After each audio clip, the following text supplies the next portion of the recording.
teaching is oneness. It's the core of what we teach. It's the core of our teaching. And if those of you, there's several of you who are in our foundations class this week, so we talked about oneness. And so oneness is recognizing that there is this divine spark. And that divine spark lives and breathes as us, each one of us. If I had the tools or perhaps the psychic ability, I could look within each of you. Some of you are like, no, you don't want to see inside of me.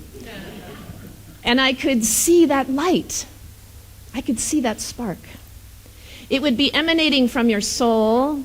It would be shining brightly through every cell, every fiber of your being. And the reason it is, and the reason I know it's there, is because we were all birthed from that light. We were birthed from the essence, the divine essence of the One, of God, of that source intelligence.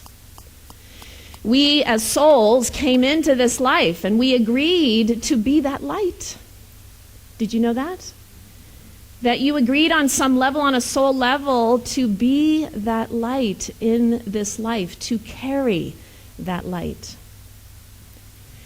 And so because we are so connected to Source, we are one. We are one with Source, and we are one with one another because that light shines within each of us. I added to the service a little, perhaps awkward for some of you, but to look at another and to acknowledge them, to say namaste. When we say namaste to each other, we are saying the light in me recognizes and honors the light in you. So we're going to start doing that at every service now, to remind ourselves who we are, that we are indeed one, that we are indeed that light. So, interestingly, the class this week, Foundations, was all about oneness. But one of the things that I thought was most interesting about the class this week was the material pointed out how much we focus on dualistic thinking. We do, don't we? In our culture, either or, good, bad, good, evil, right, wrong. It's such a part of our culture. It's embedded in our culture. And how that doesn't really serve us. It doesn't serve us. Now, we all do it because we can't help ourselves sometimes. We get into that energy of us and them and us. But it doesn't really serve us. So what the material was pointing out is this idea that we can actually function in that multiple truths can coexist at the same time.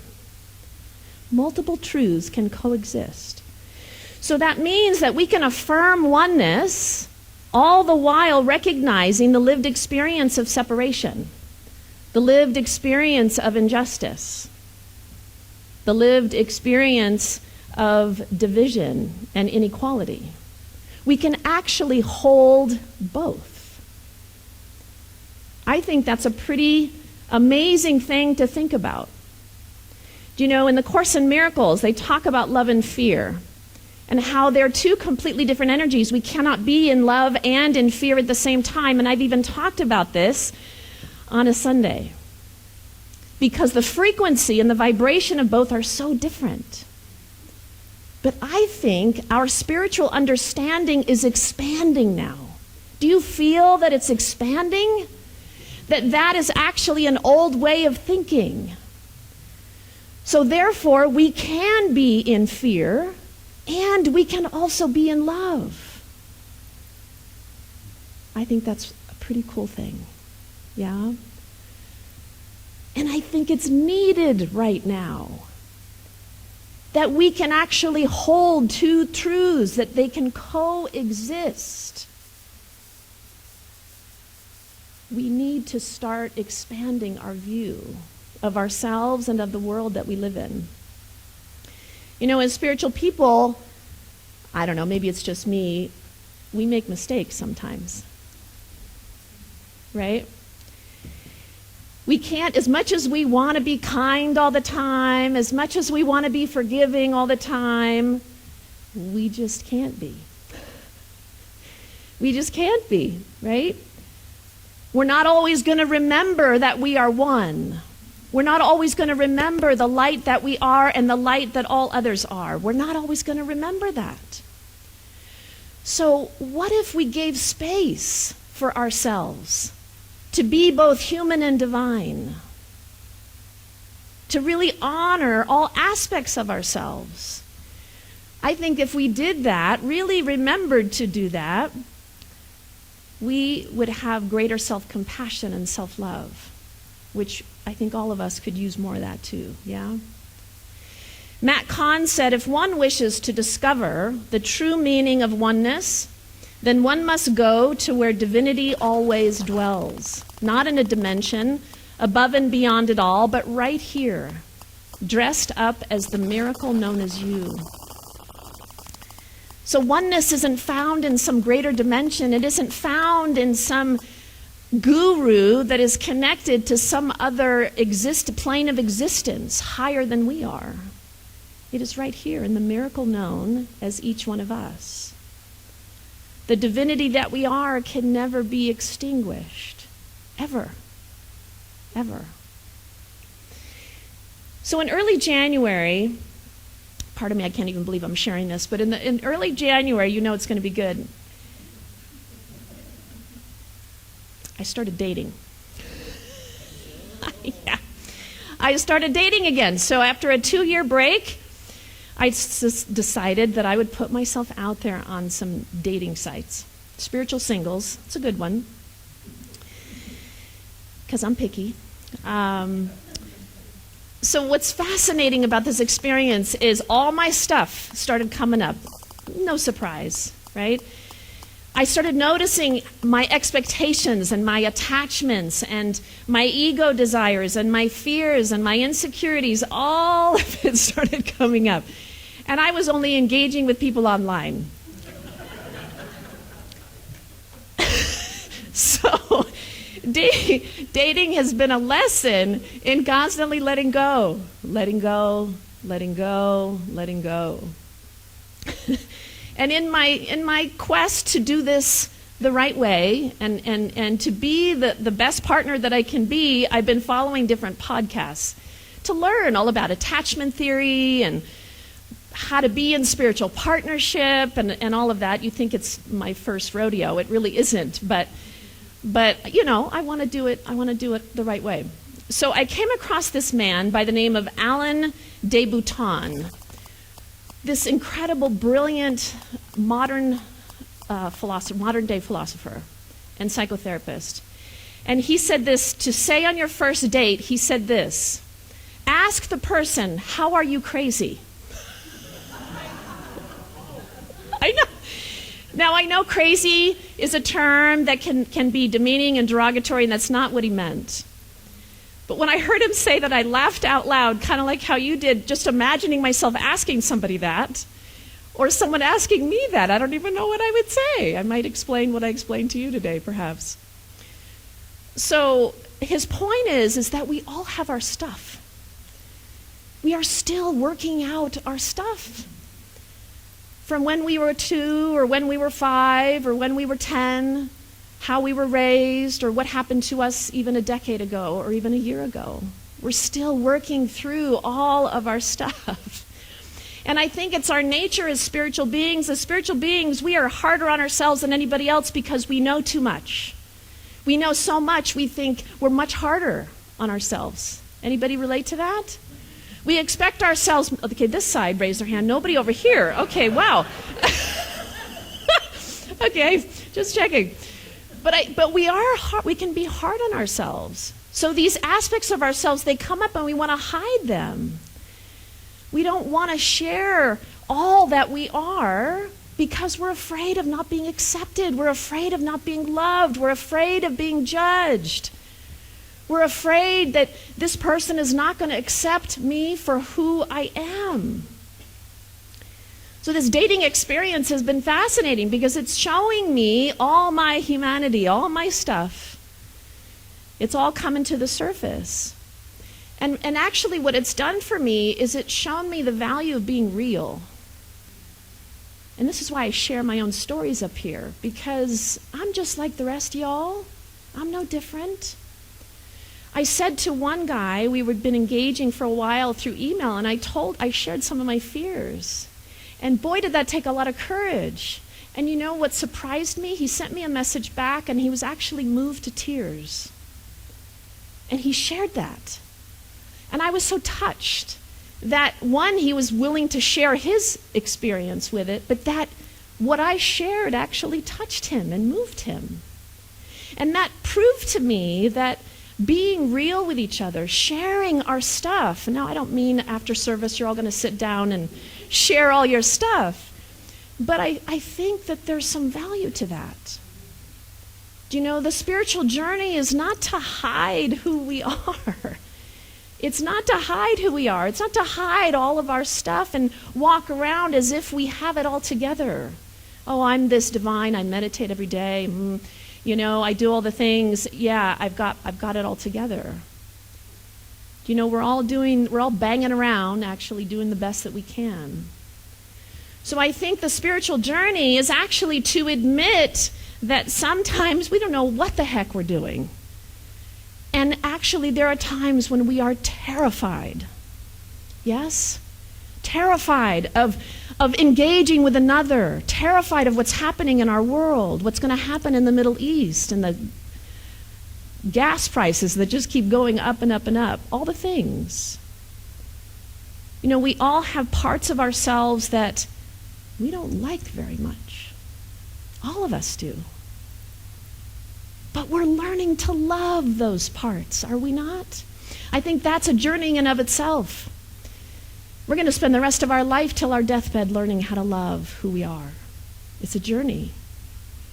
And so we have this opportunity to hold both these aspects of ourselves, our divine self and our human self, with all the stuff. To hold all of it. To know that we are whole, perfect, and complete despite our fears, despite all of our history and our trauma that we're holding and carrying. It's just right there in the background. So the spiritual journey is, you know, it's like a little kid, you know, when they're first learning to walk. And they got the first couple of steps, and they got this big smile on their face, and their parents are so excited, and then wham, and then they fall. That's how it is. We're walking, we're enjoying it, life, and then wham, we fall on our face. And then we get back up, and then we learn, we keep expanding and growing, and we learn, and then we forget what we've learned. Isn't that fascinating? In class, someone said that in class on Thursday. Oh, I just forgot that. You know, we all know this stuff. This is not things that we're hearing for the first time. We all know these spiritual principles, but we forget them.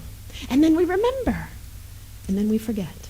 And then we remember, and then we forget. And that's the journey.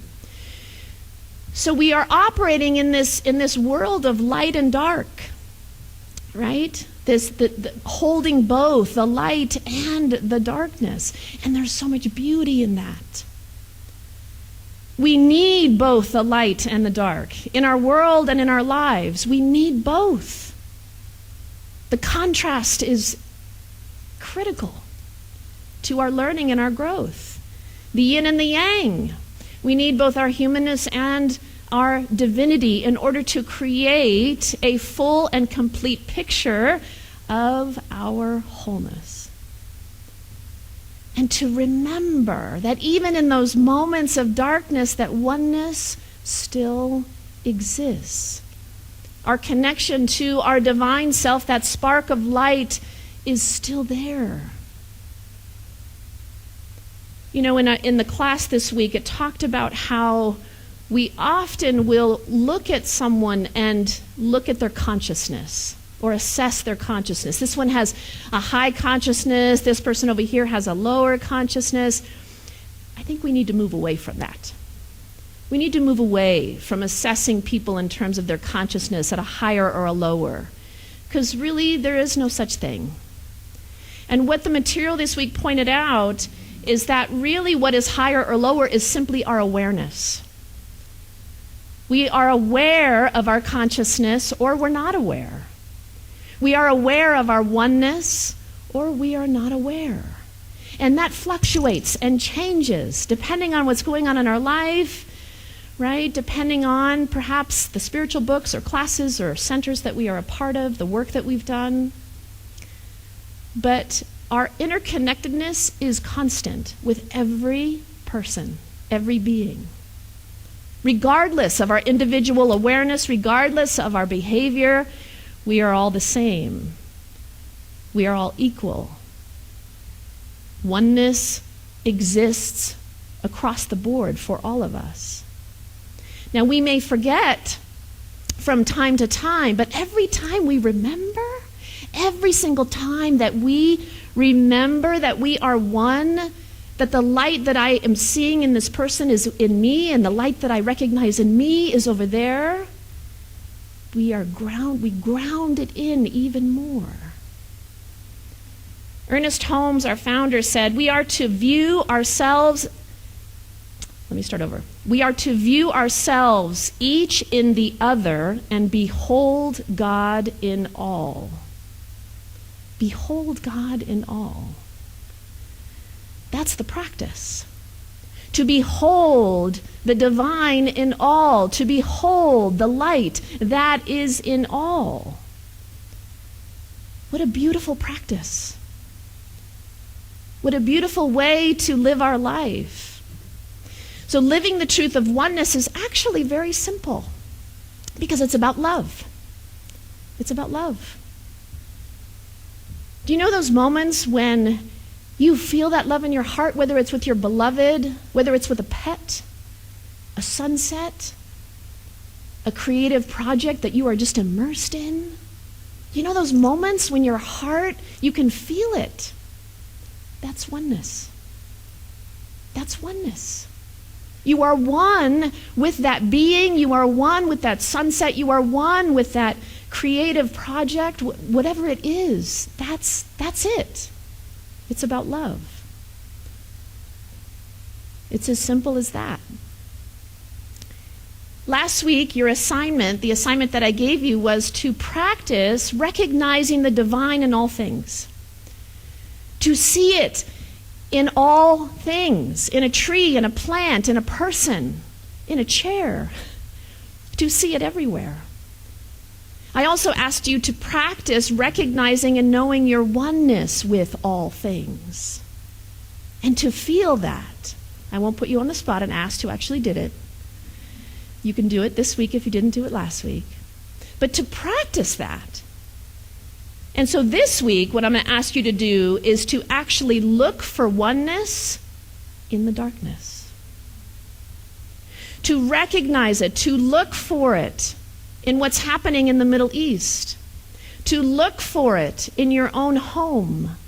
To look for it as you engage with the people in your life.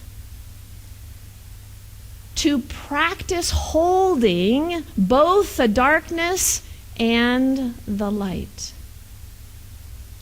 To see the injustices in the world, to see the pain, and also know that oneness is there in all of it. All of it. Yesterday there was a global peace meditation. People from around the world participated in this. A friend of mine sent a text to several of us in here. At 11 o'clock Mountain Time, we were to sit in silence for 5 minutes only and to say to ourselves, repeat over and over again, peace, love, unity, and respect. Peace, love, unity, and respect. To hold the injustices and the division that are in the world and to hold peace, love, unity, and respect. So I invite you to just take a moment right now, closing your eyes if you're comfortable, and let's practice this. becoming aware of what is happening in our world. We know what is going on in the world that is around us, or perhaps the world that is within our own life, recognizing the darkness that is there, recognizing the pain that is there, and also holding the light, recognizing the oneness that is also present. And so saying to yourself, peace, love, unity, respect, peace, love, unity, respect, peace, love, unity, respect. And just holding that in your heart. And just recognizing that oneness is here. Recognizing that divine spark of light is there within the center and core of your being.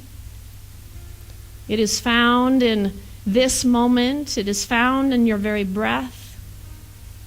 It is found in this space. It is found in the Middle East and the war that's happening there. It is found in all things.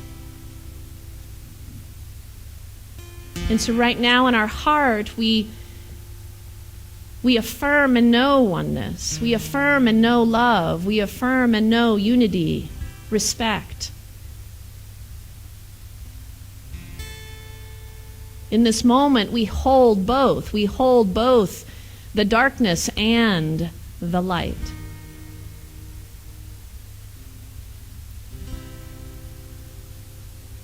And so I am knowing that we are going forth and able to live the truth of oneness, to actually live the truth of oneness in our life.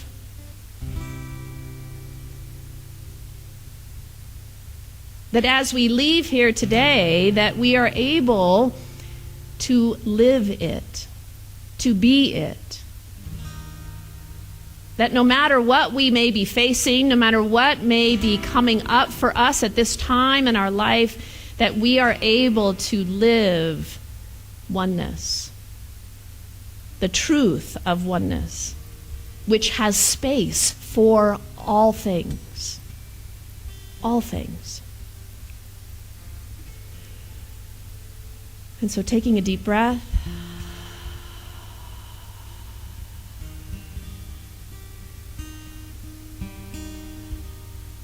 And joining me as we move into a prayer.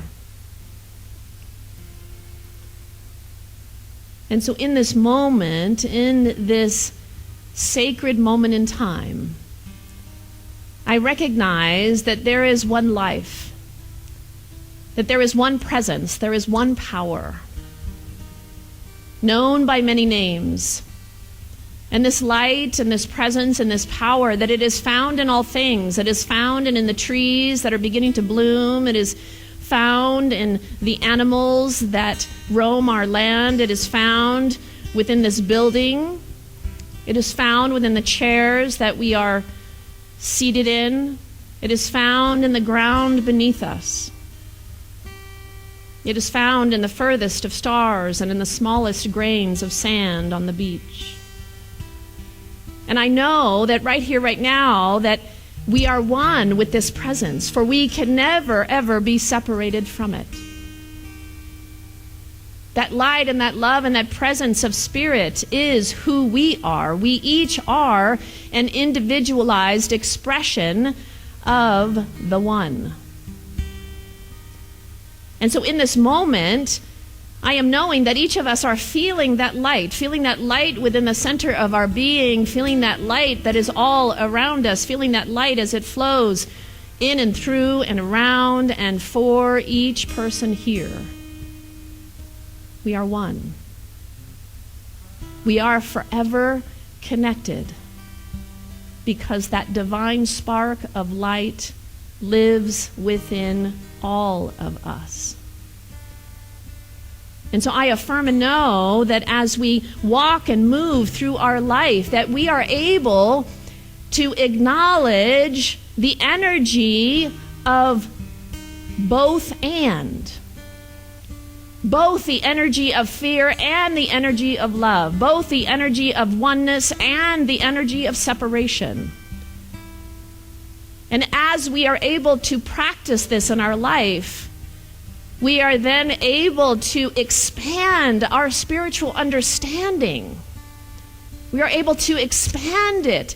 And as we do that, we give silent permission for others to do the same.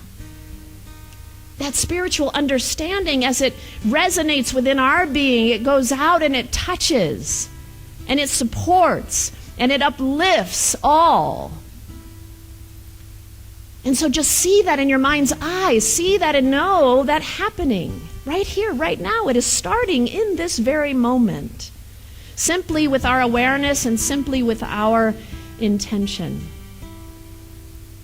And so we give thanks for that. We give thanks for this moment in time that will never come again. This moment in time where we are reminded of who we are, where we are reminded of the truth of who we are and the oneness that we all share. And so with great, great gratitude, we release this. We hand it over to the law. We hand it over to Spirit that always says yes. And so we say, thank you, life. Thank you, Spirit. Thank you for reminding me of who I am and of who we are. And so with that, we ground it in together. We claim it together by saying, and so it is.